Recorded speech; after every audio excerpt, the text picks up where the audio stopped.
Tagore school बावड़ी की online class में आप सभी का फिर से स्वागत है। सभी स्टूडेंट्स को गुड मॉर्निंग। आज की जो हमारी ऑनलाइन क्लास है उसमें हम अम्ल क्षार है उनके उपयोग के बारे में अध्ययन कर रहे हैं। इसमें देखो जैसे हमने बात करें, इसमें HCl के उपयोग हमने देख लिया, HNO3 है इनका उपयोग देख लिया, कार्बनिक अम्लों के बारे में पढ़ लिया, खनिज अम्ल है उनके बारे में अध्ययन कर लिया। ठीक है, आज हम पढ़ेंगे कुछ अन्य जो तत्व है जैसे हम उस पर उपयोग करेंगे। H2SO4 के उपयोग के बारे में पढ़ेंगे, कैल्शियम हाइड्रोक्साइड या बुझा हुआ चूना है उसका उपयोग के बारे में अध्ययन करेंगे, मिल्क ऑफ मैग्नीशिया MgOH का होल ट्वाइस या मैग्नीशियम हाइड्रोक्साइड है उसके जो उपयोग है उसके बारे में अध्ययन करेंगे। उससे पहले हम पढ़ेंगे एक्वारेजिया के बारे में कि एक्वारेजिया क्या है। तो इसको देखो, जैसे हमने पिछली क्लास में मैंने आपको समझा दिया था कि एक्वारेजिया क्या होता है, 3 भाग तो क्या HCl पर 1 भाग क्या मिल जाता है HNO3। इन दोनों को यदि मिला दिया जाए, 3 भाग तो HCl और 1 भाग HNO3, इन दोनों को मिलाने पर क्या बन जाता है, एक्वारेजिया या अम्लराज बन जाता है। एक्वारेजिया या अम्लराज बन जाता है और यह अत्यंत महत्वपूर्ण यौगिक है जो क्या करता है, सोने जैसे धातु को भी क्या करा देता है, विलय कर देता है। इसलिए यह क्या होता है, अत्यंत महत्वपूर्ण भाग होता है, यह महत्वपूर्ण यौगिक है। ठीक है ना, तो हम लिखेंगे किसके बारे में, एक्वारेजिया के बारे में। अब देखो जैसे हम बात करें, हम क्या लिखेंगे कि 1 भाग HNO3, 1 भाग HNO3 जिसे क्या बोलते हैं, नाइट्रिक अम्ल, व 3 भाग HCl जिसे बोलते हैं हाइड्रोक्लोरिक अम्ल।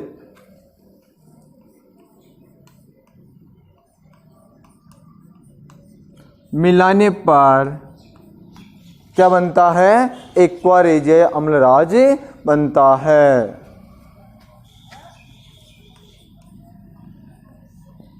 अम्लराज जिसे बोलते हैं एक्वारेजिया।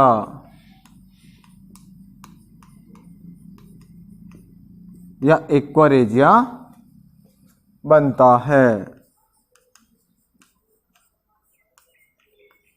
ठीक है, इसके बारे में क्या लिखेंगे कि यह एक अत्यंत महत्वपूर्ण यौगिक है। तो इसके बाद में लिखना है यह एक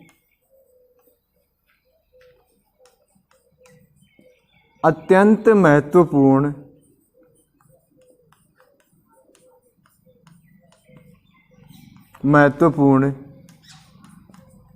यौगिक है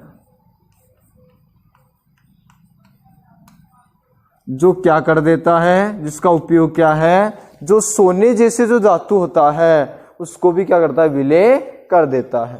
जो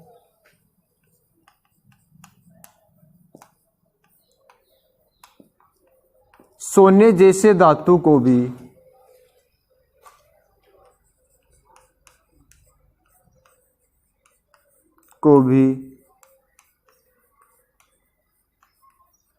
विलय कर देता है।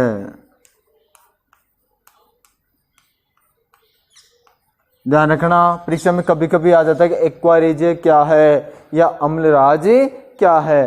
तो उस स्थिति में हम आंसर देंगे कि 3 भाग HCl व 1 भाग HNO3 को मिलाने पर एक्वारेजिया या अम्लराज का निर्माण होता है, जो यह क्या होता है, अत्यंत महत्वपूर्ण होता है और सोने जैसे धातु को भी क्या कर देता है, विलय कर देता है। उससे आसानी से क्या हो जाता है, वो घुल जाता है।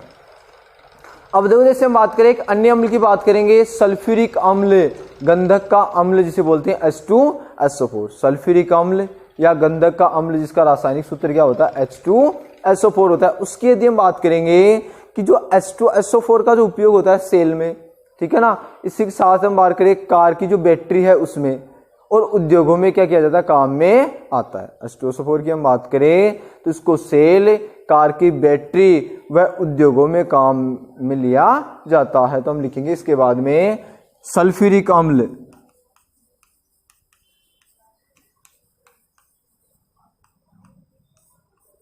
सल्फ्यूरिक अम्ल, क्वेश्चन लिखो H2SO4। ठीक है ना, सल्फ्यूरिक अम्ल H2SO4, इसका उपयोग किसमें किया जाता है, सेल,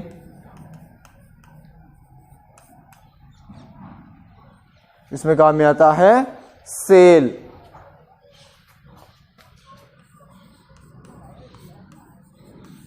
कार की बैटरी, ठीक है ना, इसमें भी क्या किया जाता है, इसका उपयोग किया जाता है। वह उद्योगों में काम आता है।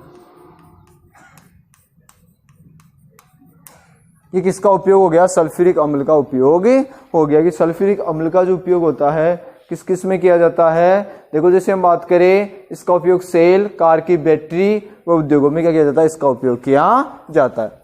अब देखो जैसे हम बात करें, यदि किसी भी देश की हम बात करें औद्योगिक प्रगति की हम बात कर रहे हैं, तो उसका मतलब यह है कि यदि जो देश उद्योग धंधों में H2SO4 की खपत सबसे ज्यादा करता है या H2SO4 का उपयोग सबसे ज्यादा करता है, वह देश औद्योगिक रूप से सबसे ज्यादा क्या कर रहा है, प्रगति कर रहा है। ठीक है ना। उससे पहले हम ये लिख सकते हैं कि H2SO4 को या सल्फ्यूरिक अम्ल को अम्लों का राजा भी कहा जाता है। H2SO4 या सल्फ्यूरिक अम्ल, उसे क्या कहा जाता है, अम्लों का राजा कहा जाता है। H2SO4 को अम्लों का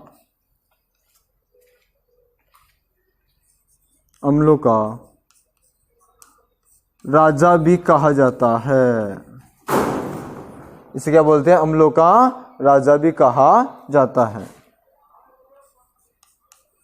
अम्लराज तो होता है एक्वारेजिया, अम्लों का राजा होता है H2SO4 या सल्फ्यूरिक अम्ल।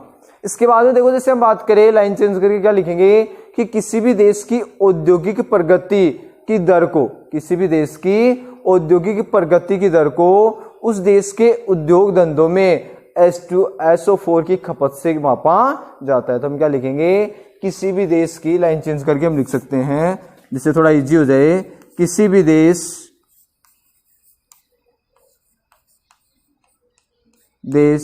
की औद्योगिक प्रगति को, कोई भी देश क्या करा उद्योग धंधों में, जैसे मैं कौन सा देश में सबसे ज्यादा औद्योगिक प्रगति हुई है, उस देश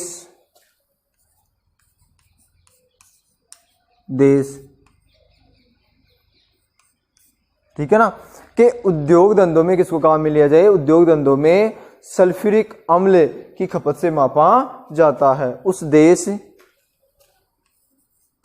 के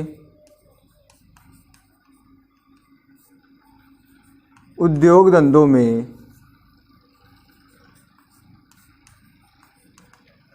सल्फ्यूरिक अम्ल की खपत से मापा जाता है। H2SO4 सल्फ्यूरिक अम्ल की खपत से मापा जाता है।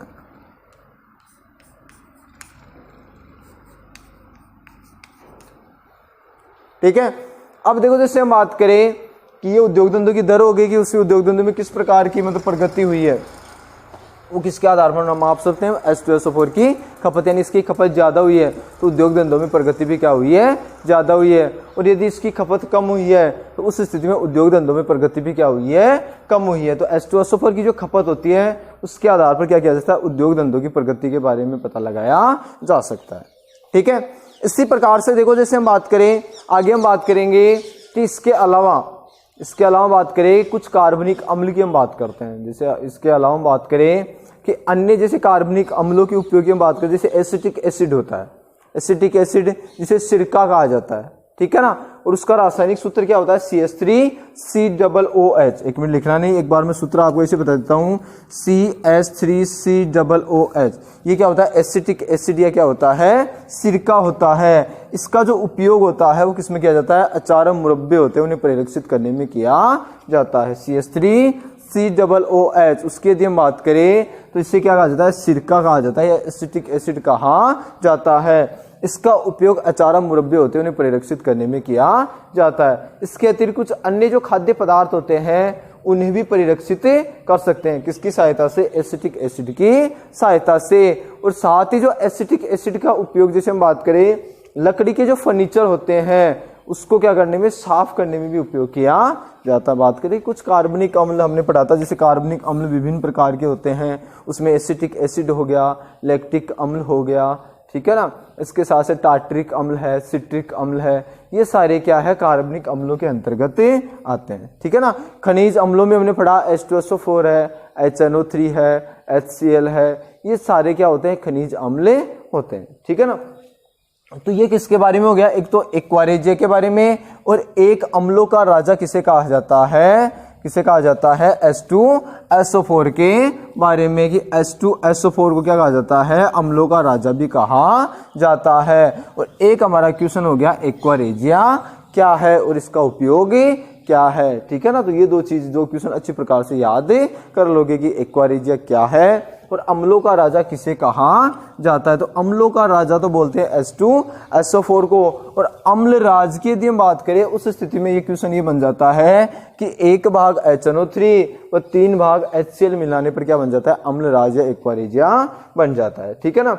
अब अगली जो क्लास में हम पढ़ेंगे कार्बनिक अम्लों के उपयोग, इसके अतिरिक्त कुछ क्षार है, जिसे मैंने पहले बता दिया स्टार्टिंग में क्लास में, कि जैसे बुझा हुआ चूना है, CaOH का ऑल्टोइस, मिल्क ऑफ मैग्नीशिया है, उसके बारे में, इन सब का बारे में जो अध्ययन करेंगे वो क्या कर लेंगे हम इसके अगली क्लास में कर लेंगे, कि इनका उपयोग किसमें किया जाता है, इसके अतिरिक्त फिटकरी का उपयोग भी पढ़ेंगे, ठीक है ना। प्लास्टर ऑफ पेरिस की यदि हम बात करें, अभी काफी उपयोग है जो इसके बारे में हम अध्ययन करेंगे, लेकिन आज के लिए इतना ही।